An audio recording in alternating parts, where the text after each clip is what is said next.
उधर हिमाचल प्रदेश के ही लाहौल स्पीति में भारी बारिश के बाद बाढ़ ने कहर मचा दिया।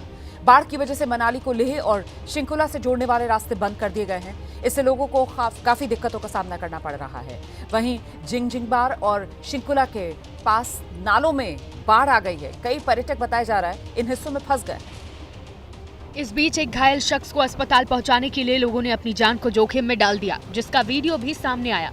नदी के दोनों तरफ कुछ लोग रस्सी पकड़कर खड़े हो गए। एक रस्सी के जरिए घायल शख्स को नदी के दूसरी तरफ ले जाया जाने लगा, जबकि दूसरी रस्सी को पकड़कर कुछ लोग सहारा देते दिखाई दिए। लेकिन दूसरी तरफ पहुंचने से पहले ही पानी के तेज बहाव में उनका संतुलन बिगड़ गया। नदी किनारे खड़े लोगों ने घायल शख्स को तो किसी तरह बाहर खींच लिया, लेकिन उसे सहारा दे रहे 3 लोग बहने लगे, जिन्हें बड़ी मुश्किल से बचाया गया, जबकि नदी की तेज धारा एक शख्स को बहा ले गई। हालांकि कुछ दूर जाने के बाद वो भी पानी से बाहर निकल आया, जिसके बाद लोगों ने राहत की सांस ली और घायल शख्स को अस्पताल पहुंचाया। इस भारी बारिश का असर गुजरात में भी देखने को मिल रहा है। सूरत में बीते 5 दिन से लगातार भारी बारिश हो रही है। बाढ़ जैसे हालात बन गए हैं। ये सूरत का सूरत हाल आपके सामने। भारी बारिश के बाद यहां सूरत में तबाही का मंजर है।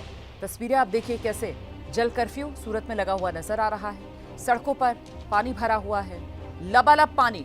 देखिए जरा कैसे ये सड़क किनारे जो दुकान, मकानों के दरवाजे, वो सब पानी में डूबे हुए नजर आ रहे हैं।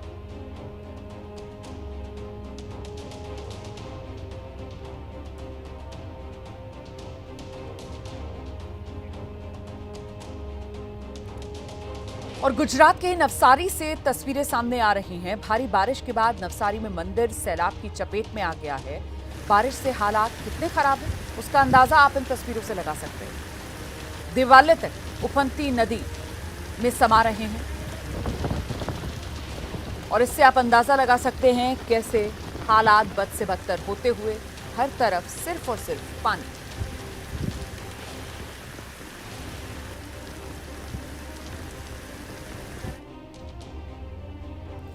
आपको सूरत से और विस्तृत रिपोर्ट दिखा देती हूं। सूरत जहां मूसलाधार बारिश हो रही है और मुश्किलें लगातार जारी हैं। लगातार हो रही बारिश की वजह से कई इलाके सूरत के पूरी तरह पानी में डूबे हुए नजर आ रहे हैं। सड़कों पर पानी ने कब्जा जमा लिया, लोग घरों में कैद होने को मजबूर। गुजरात के सूरत में मानसून की बारिश लोगों के लिए परेशानी का सबब बन गई है। लगातार होती बारिश की वजह से चारों तरफ पानी का कब्जा दिख रहा है। सड़क पर पूरी तरह पानी भर गया है। लोगों के घरों के भीतर भी पानी दाखिल हो गया है, जिसकी वजह से बाढ़ जैसे हालात देखने को मिल रहे हैं। बुधवार को भी सूरत में बारिश जारी रही, जिसकी वजह से लोगों को खासी दिक्कतें पेश आई। घरों के सामने खड़ी गाड़ियां पानी में डूबी दिख रही हैं, तो लोगों को आने जाने में मुश्किल का सामना करना पड़ रहा है। लोग घुटने भर पानी के बीच होकर जाते हुए दिख रहे हैं, तो कई लोग बाहर निकलने के लिए ट्रैक्टर का इस्तेमाल भी कर रहे हैं। पानी अगर यहाँ पे आप देखो तो 3 दिन से अभी यहाँ पे पानी भरा हुआ है। और जब पानी आया तो सूरत में आप देख सकते हो कि सिटी में, शहर में बहुत सारा पानी यानी बारिश गिरा था, तो उस हिसाब से भी पानी यहाँ पे भर चुका है। सूरत में हुए जलभराव से लोगों को निजात दिलाने के लिए प्रशासन भी पूरी तरह से लगा हुआ है। पिछले 2 दिनों में लगातार ये बारिश चालू हुई। पहले दिन जब बारिश बंद हुई, पानी नीचे उतरा। ऐसे ही सूरत शहर प्रशासन द्वारा जल्द से दवाई छिड़कने के साथ साथ सफाई की कामगिरी भी कर ली गई थी। वहीं हिमाचल के बाहंग में भी तबाही का आलम है। बादल फटने और लगातार हो रही तेज बारिश से नदियां उफान पर हैं। भारी बारिश के बाद मनाली के बाहंग में 3 दुकानें सैलाब में बह गई। लोगों को मौके पर अलर्ट किया गया। मौके पर रेस्क्यू ऑपरेशन जारी। तो बारिश के बाद ये तबाही के मंजर। हिमाचल प्रदेश पहाड़ी राज्य, उसी की तस्वीर एक बार फिर आपके सामने है। किस तरीके से मनाली में हर तरफ पानी ही पानी और उससे बर्बादी।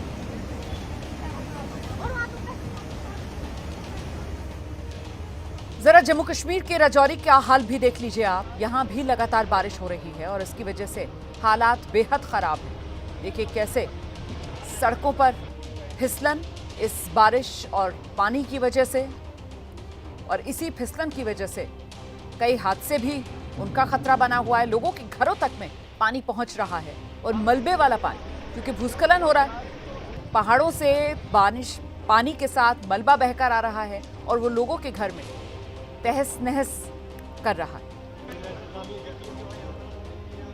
जम्मू कश्मीर की तस्वीरों के बाद एक बार फिर हिमाचल की तस्वीर आपके सामने। ये मंडी की तस्वीरें आप देख रहे हैं। मंडी में भारी बारिश के बाद वही सैलाब का खतरा, रिहायशी इलाकों में पानी घुसा हुआ है। ऐसा लग रहा है जैसे रिहायशी इलाके जो हैं वो जल जंजीर में बंध गए।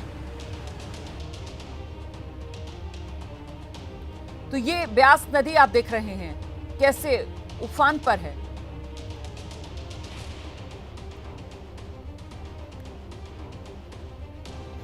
पहाड़ी इलाकों से जरा मैदानी इलाकों की तरफ आते हैं। अब तस्वीर आपके सामने हरियाणा की है।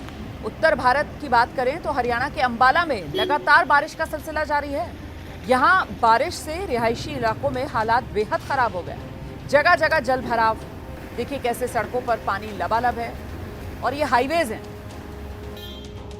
ये नेशनल हाईवे, स्टेट हाईवेज, और इनकी हालत देख रहे हैं हम। ऐसे में जो गली मोहल्लों के बीच में सड़कें हैं उन पे क्या इस वक्त गुजर रही होगी, इसका अंदाजा लगाना मुश्किल नहीं है। तो देश के अलग अलग हिस्सों से हर साल इसी तरीके की तस्वीरें मॉनसून के मौसम में सामने आती हैं। सवाल यह है कि आखिर हर बार सिस्टम इतना बेबस क्यों हो जाता है।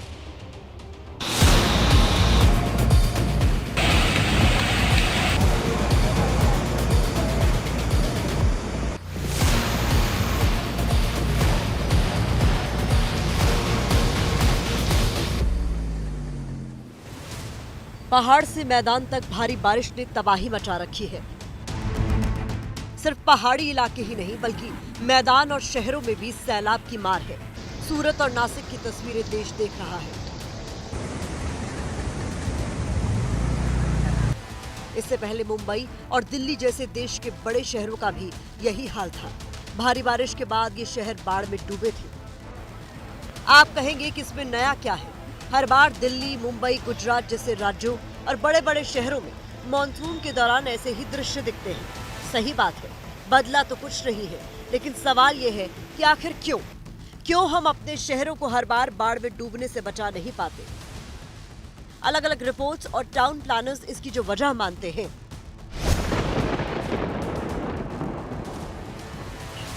इसके मुताबिक शहरों के बाढ़ में डूबने की सबसे बड़ी वजह बढ़ती आबादी के हिसाब से योजनाएं तैयार न करना है। दरअसल शहरों पर आबादी का बोझ बढ़ता जा रहा है। इसकी वजह से शहरों का ग्रीन एरिया घट रहा है, बड़ी बड़ी बिल्डिंग्स खड़ी हो रही हैं और बारिश के पानी का रिसाव कम हो रहा है। नतीजा बाढ़ की शक्ल में सामने आ रहा है। राजस्थान में मौसम लोगों पर खासा मेहरबान है। इस वक्त हम मौजूद हैं राजधानी जयपुर के मालवीय नगर इलाके में, जहां आप देख सकते हैं कि ये जो चौराहा है, चौराहे के हर तरफ जो है 1.5 से 2 फीट तक पानी भरा हुआ है। ये जल भराव की वजह से इसमें पानी चला गया है, ये गाड़ी खराब हो गई है। और ये बाईं तरफ देखिए एक और गाड़ी है जो कि पानी की वजह से जो है वो आगे बढ़ने में इसको दिक्कत हो रही है। शहरों में बढ़ती आबादी के लिए घर और दूसरी सुविधाएं विकसित की जा रही हैं। इसके लिए बड़े बड़े निर्माण हो रहे हैं। नतीजा, प्राकृतिक बुनियादी ढांचे को नुकसान पहुंचाया जा रहा है। नदी नालों के ऊपर अतिक्रमण बढ़ रहा है और शहर बारिश के बाद बाढ़ की मार झेल रहे हैं। जो drainage channel, natural drainage channel होती थी, वहाँ पे कंस्ट्रक्शन हो गई है और ड्रेनेज को जगह नहीं मिल रही है। तो पानी जाएगा कहाँ? पानी तो कहीं ना कहीं फैलेगा, तो वो सड़कों पे फैल रहा है या ओपन स्पेसेस में फैल रहा है, कॉलोनीज में फैलता है। इसके अलावा कुछ और वजह भी है जिसके चलते हम अपनी शहरी सिस्टम को सैलाब में डूबने से नहीं बचा पाते। एक्सपर्ट मानते हैं कि दिल्ली और मुंबई के हर बार बाढ़ में डूबने की वजह यहाँ का खराब सीवरेज सिस्टम है। ये सिस्टम काफी पुराना हो चुका है और इन शहरों की बढ़ती आबादी को झेलने के लिए तैयार नहीं है। दिल्ली को बाढ़ और जलभराव से बचाने के लिए IIT की तरफ से एक ड्रेनेज मैनेजमेंट प्लान तैयार किया गया था, जिसके तहत दिल्ली की सड़कों और गलियों में होने वाले जलभराव की निकासी के लिए उपाय सुझाए गए थे, लेकिन उसको आज तक लागू नहीं किया गया।